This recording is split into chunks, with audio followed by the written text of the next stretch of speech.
Baripada SSD school रो शिक्षक शिक्षयित्री माने एक विराट पदयात्रा रे सामिल होई जिलापाल ऑफिस सम्मुख रे विक्षोभ प्रदर्शन करिसेंती।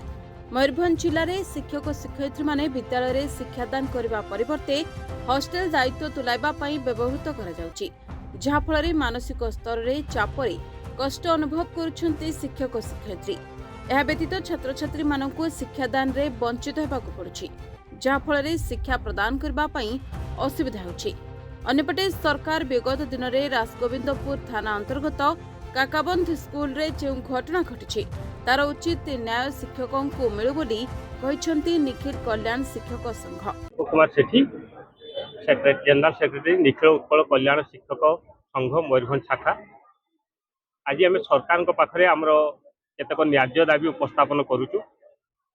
शिक्षक माने आमर शिक्षा व्यवस्था उपयुक्त आम शिक्षादान ट्रेनिंग नहीं किंतु आम मानू अतिरिक्त बोझ भाव में मेस परिचालना बा हॉस्टेल परिचालना दायित्व लदी दि जाउची, जहा फल आम मानसिक स्तर में बहुत कष्ट अनुभव करुचु। तेणु आम सरकार पाखे न्याय दाबी जनाऊँ जे आमको मेस परिचालना अब्याहति दि जाऊ एवं यहाँ किसी विकल्प व्यवस्था चिंता करा जाए। निकट अतीत में काकबंध स्कूल जो प्रकार घटना घटिला आम सरकार पाखे बिंद अनुरोध करुचु जे उचित न्याय करा जाऊ, यार इनक्वारी करा जाई प्रकृत दोषी को दंड विधान करा जाऊ एवं से घटना पर आम समस्त शिक्षक मानू असम्मान जो होती एडीडब्ल्यू अजय जेना सार जो प्रकार टीचर मान को शला चोर अभद्र जूतार पिटिबा गाँ लोक कही माड़ खुआइबा भली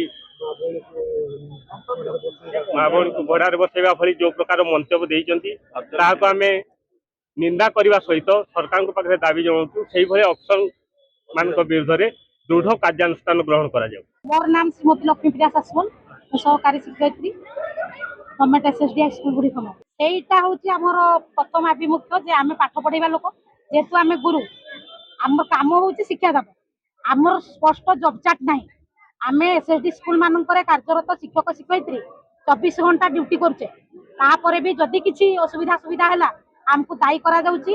ए बाबद आम शिक्षक संघ विगत 2025 एप्रिल मास आसिक आम जिलापाल को भेटिकी दाबीपत्र एवं विभिन्न समय आम दाबीपत्र दौचे।